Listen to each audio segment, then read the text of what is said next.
अस्सलाम वालेकुम। आज के लेक्चर में हम डिस्कस करते हैं प्रेजेंट परफेक्ट कंटिन्यूअस टेंस को। अच्छा, प्रेजेंट परफेक्ट कंटिन्यूअस टेंस वो टेंस होता है जिसके अंदर कंटिन्यूअस टेंस की, जो कि प्रेजेंट सिंपल कंटिन्यूअस टेंस है, मतलब कि प्रेजेंट कंटिन्यूअस टेंस और प्रेजेंट परफेक्ट कंटिन्यूअस टेंस, इन दोनों के अंदर जैसे काम जारी हालत में पाया जाता है वो हमें देखने को मिलेगा।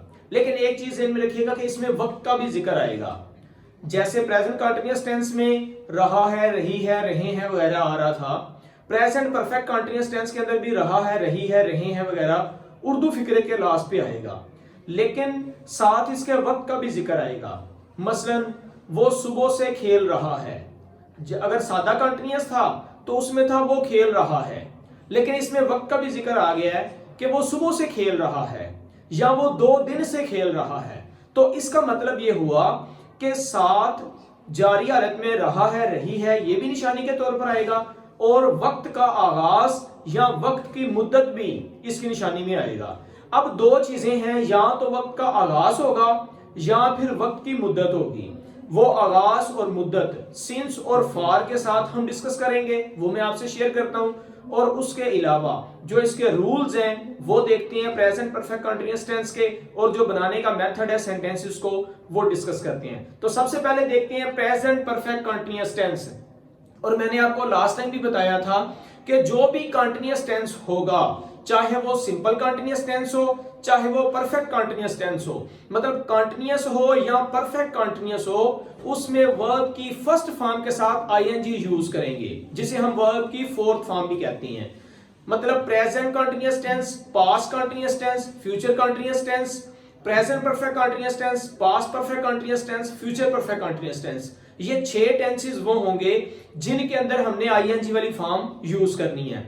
और यहां पर देखते हैं जी, सबसे पहले प्रेजेंट परफेक्ट कंटीन्यूअस टेंस के अंदर रहा है, रही है, रहे हैं या रहा हूं, ये निशानी के तौर पर उर्दू फिक्रे के लास्ट पे आ रहा है। बट ये चीज आप माइंड में रखिएगा कि रहा है, रही है, रहे हैं वगैरह तो प्रेजेंट जो कंटीन्यूअस था उसमें भी आ रहा था। तो परफेक्ट कंटीन्यूअस में जो इजाफा है वो है वक्त का जिक्र, जैसा कि वक्त का आगाज या फिर वक्त की मुद्दत, ये दोनों चीजें इसके अंदर डिस्कस हो सकती हैं। वो स्कूल जा रहा है या फिर वो सुबह से स्कूल जा रहा है, वो खाना खा रहा है या वो 2 घंटे से खाना खा रहा है। तो ये जो वक्त का जिक्र है ये भी इसके अंदर आएगा। ये तो वो मेथड था जो आसान तरीके से इनिशियल स्टेजेस में बच्चों को समझाया जाता है। अब देखते हैं मेन इसका जो समझने का तरीका है निशानी का। The action is going on continuously, action जो है वो कंटिन्यूअसली आगे बढ़ रहा होता है, एंड नॉट कंप्लीटेड, और वो मुकम्मल नहीं हुआ होता। मतलब एक्शन आगे बढ़ रहा है लेकिन मुकम्मल नहीं हुआ, मतलब अभी वो जारी हालत में है।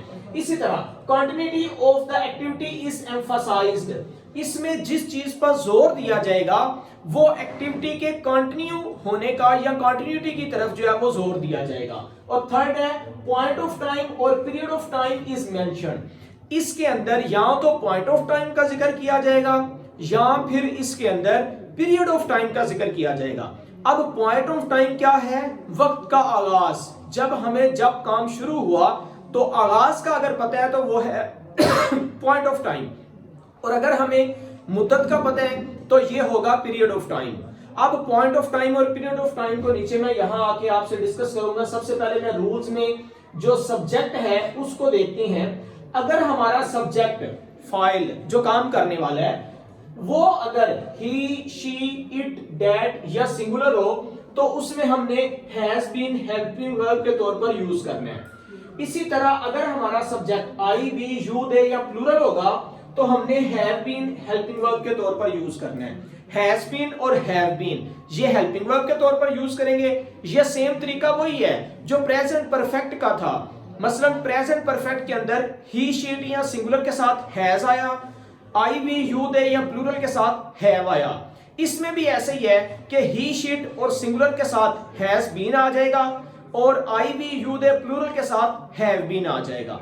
उसके बाद आप देखें इसमें वर्ब की फर्स्ट फॉर्म के साथ आईएनजी होगा। जैसे मैं ऑलरेडी बता चुका हूं कि जो भी कंटीन्यूअस फैमिली से बिलोंग करने वाला टेंस है उसमें वर्ब की फर्स्ट फॉर्म के साथ आईएनजी या फिर वर्ब की फोर्थ फॉर्म यूज करती हैं। और एक इसमें इजाफा होगा सिंस फार का, ये बड़ा अहम है। मैं भी आपको ये समझाता हूं कि सिंस किस जगह पर यूज करते हैं और फॉर किस जगह पर यूज करते हैं। देखें, अगर तो हमारा सेंटेंस पॉइंट ऑफ टाइम का इशारा दे, मतलब अगर हमें काम के आगाज का पता हो, पॉइंट ऑफ टाइम का पता हो, तो फिर हम सिंस इस्तेमाल करेंगे। लेकिन अगर हमें उसकी ड्यूरेशन का या मुद्दत का पता हो, जिसे हम पीरियड ऑफ टाइम कहते हैं, और उस पीरियड के लिए हम मुद्दत अगर हमें मालूम है, तो हम फॉर का इस्तेमाल करेंगे। पॉइंट ऑफ टाइम के लिए सिंस है, पीरियड ऑफ टाइम के लिए फॉर है। अब पॉइंट ऑफ टाइम जब वक्त का आगाज मालूम है, और पीरियड ऑफ टाइम जब वक्त का दौरानिया हमें मालूम है या पता है, तो ये हमने सिंस और फॉर लगा देना है। इसकी एग्जांपल्स में देखें, वक्त का आगाज क्या है? मॉर्निंग वक्त का आगाज है, इवनिंग वक्त का आगाज है, 1930 वक्त का आगाज है, फ्राइडे वक्त का आगाज है, सैटरडे वक्त का आगाज है, जनवरी वक्त का आगाज है। सारी चीजें जो हमें आगाज के बारे में बता रही हों, वो सिंस के अंदर आएगा। मसलन 5 बजे कोई काम शुरू हुआ है, तो 5 बजे वक्त का आगाज है, उसके लिए सिंस आ जाएगा। जुमेरात से कोई काम शुरू हुआ है, जुमेरात वक्त का आगाज है, उसके लिए सिंस आ जाएगा। अब आते हैं फार की तरफ। फार जो है वो पीरियड ऑफ टाइम के लिए आएगा। अब पीरियड ऑफ टाइम क्या है?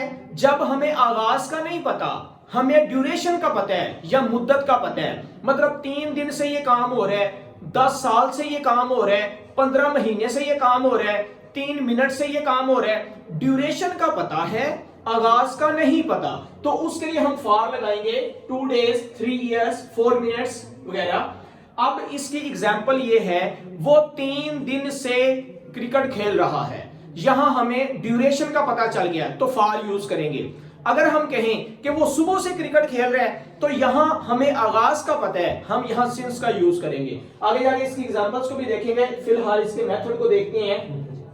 हमारे पास जो सिंपल सेंटेंसेस होंगे, उसमें सबसे पहले सब्जेक्ट फाइल आएगा, उसके बाद हैज या हैव दोनों में से आ जाएगा। हैज हैव के बाद हमने बीन का इजाफा करना है, और हैज हैव बीन, या फिर हैज आएगा या हैव आएगा। मतलब जिस तरह का हमारा सब्जेक्ट होगा उसके मुताबिक हैज या हैव आ गया, हैज या हैव के बाद बीन आ गया, उसके बाद वर्ब की फर्स्ट फॉर्म के साथ आईएनजी यूज करना है, और एंड पे ऑब्जेक्ट आ गया।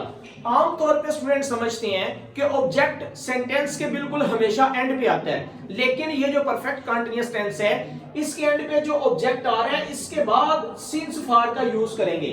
ऐसा नहीं करना कि सिंस फार पीछे ले आए और ऑब्जेक्ट एंड पे ले जाएं। यहां वर्ब की फर्स्ट फॉर्म के साथ जो आईएनजी है, उसके बाद ऑब्जेक्ट आ जाएगा, उस ऑब्जेक्ट के बाद सिंस या फार का यूज करेंगे। अगर पॉइंट ऑफ टाइम है, हम सिंस लगाएंगे, अगर पीरियड ऑफ टाइम है, तो हम फार लगाएंगे, और लास्ट पे टाइम अगर दिया गया है तो वो मेंशन कर दिया जाएगा।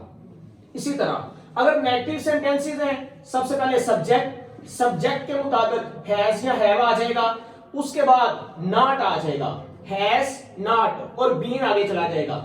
इसका मतलब ये हुआ कि हैज बीन के दरमियान नॉट या हैव बीन के दरमियान नॉट आ गया, तो ये नॉट आप माइंड में रखिएगा। हैज और हैव के बाद और बीन से पहले आएगा, और उसके बाद वर्ब की फर्स्ट फॉर्म के साथ आईएनजी यूज करना है, ऑब्जेक्ट यूज करना है, सिंस फॉर यूज करना है, एंड पे टाइम मेंशन कर देंगे। अगर इंटरैक्टिव सेंटेंसेस हैं, सवालिया फिक्रे, उसमें सबसे पहले अपने सब्जेक्ट को देकर हैज या हैव इन दोनों में से कोई लगा लेंगे। अगर हमारा सब्जेक्ट सिंगुलर है, हैज आ जाएगा, अगर कोई प्लूरल है, हैव आ जाएगा। उसके बाद सब्जेक्ट आ गया, सब्जेक्ट के बाद बीन आ गया। यहां भी ये बात ध्यान में रखें, हैज बीन इकट्ठा नहीं आएगा, हैज या हैव शुरू में आ जाएगा, सब्जेक्ट बाद में आएगा, और सब्जेक्ट के बाद बीन आएगा, और इसके बाद वर्ब की फर्स्ट फॉर्म के साथ आईएनजी, फिर ऑब्जेक्ट, फिर सिंस फॉर, और एंड पे टाइम। और अगर नेगेटिव इंटरैक्टिव इकट्ठे आ जाएं, सेंटेंस नेगेटिव भी हो और इंटरैक्टिव भी हो, सादा भी हो, मंफी भी हो और सवालिया भी हो, तो उसके लिए हैज या हैव ये आ जाएंगे स्टार्ट पे, उसके साथ सब्जेक्ट आ जाएगा, बाद में नॉट आ जाएगा, और बीन आगे चला जाएगा। मतलब हैज सब्जेक्ट नॉट बीन, या हैव सब्जेक्ट नॉट बीन आ गया। फिर वर्ब की फर्स्ट फॉर्म के साथ आईएनजी, ऑब्जेक्ट, सिंस, फॉर और टाइम। नेक्स्ट है जी, कुछ ऐसे सेंटेंसेस हैं जो WH फैमिली से बिलोंग करते हैं। WH फैमिली से मुराद वाई, व्हेन, वेयर वगैरह। अब जब WH फैमिली वाले सेंटेंसेस होंगे तो उसको बनाने के लिए सबसे पहले वो वाला वर्ड जो WH फैमिली का है, उसके बाद हैज या हैव, इन दोनों में से कोई एक, उसके बाद सब्जेक्ट, सब्जेक्ट के बाद बीन, इसका मतलब हैज, सब्जेक्ट और बीन, हैव, सब्जेक्ट और बीन, ये आ जाएगा। फिर वर्ब की फर्स्ट फॉर्म के साथ आईएनजी एज इट इज आएगी और ऑब्जेक्ट आ गया, सिंस, फॉर और टाइम। ये उसी तरह हमारी सीक्वेंस में चलेगा। ये है प्रेजेंट परफेक्ट कंटीन्यूअस टेंस को करने का तरीका। अब इसकी अगर हम एग्जांपल देखें, वो स्कूल जा रहा है, ये है continuous tense, he is going to school. लेकिन परफेक्ट कंटीन्यूअस उस वक्त होगा वो 3 दिन से स्कूल जा रहा है, तो अब ये होगा he has been going to school for 3 days। इसका मतलब ड्यूरेशन था 3 दिन, तो हमने for 3 days लगा दिया। इसी तरह अगर नेगेटिव बनाना है तो has और been के दरमियान या have और been के दरमियान नॉट आ जाएगा। तो इंटरैक्टिव बनाने के लिए has या have स्टार्ट पे आ जाएगा, been सब्जेक्ट के बाद आ जाएगा।